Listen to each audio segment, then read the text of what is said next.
So you finally got your Insta360 One R. But if you're anything like me, you may have been slightly scared to snap these pieces together. Furthermore, finding that they don't snap together as easily as a Lego. Of course, they do fit together much like Lego pieces, although a little bit differently. So today we're gonna walk through how to assemble this camera, the Insta360 One R. Well, on the left, here we have the cage for the camera.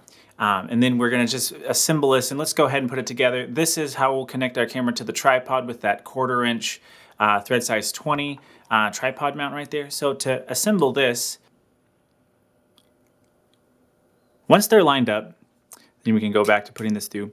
And you can see it doesn't go all the way through. We have to actually start screwing it in. Okay, so let's go ahead and assemble these pieces. This piece can be assembled like this, or you can also invert it and assemble like that. There's these little guiding posts right here, so it really does fit together like a Lego. This one's not super hard.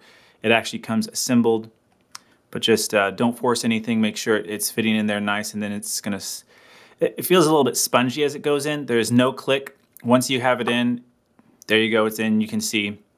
So the part that's a little bit more tricky is this battery unit right here, because it has this little latch, a release latch right there. So it should just snap on, but when I was first trying it, I was like, do I have to push this hard?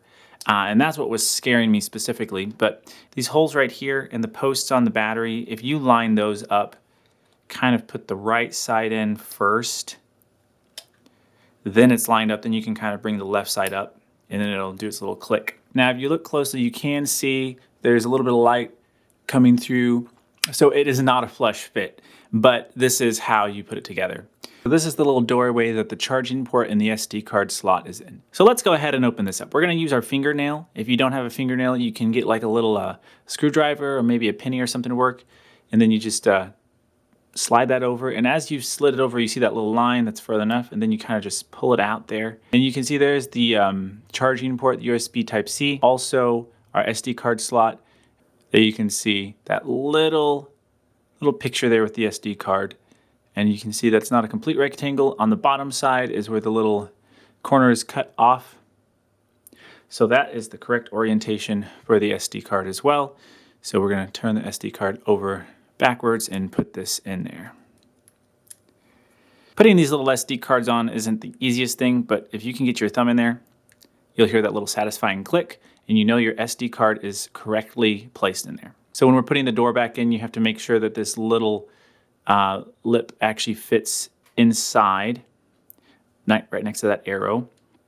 You can just kind of snap it closed. When you're taking the lens apart, grab close. It's a more controlled, like you're using your hands as levers, and you just kind of pull it apart. For assembling the 360 lens on here, there is indeed a correct way to put it on, and you can see down here that there's a little groove, and that needs to be downward facing so that when we put the battery on, it's gonna go ahead and be able to mount it to it. So let's go ahead and slide these two pieces together. So now finally, let's look at this cage right here, and we're gonna open it up, and there's a little release button right here. You push, or slide over actually, and then this faceplate comes open. Let's look at that. You can see there's a little bevel right here, and then that's where the lens is gonna go in. So now this slides in from the front of this little cage. Of course, you gotta make sure that it's working its way in. So slides in from the front, and we put that there, then you just close this up. You gotta make sure it clears the lens. Then this little latch, you see how it's kind of like some jars in your kitchen. Do that, and then you just close it, and then it's snapped closed. So there you have it. That is the camera assembled with either lens.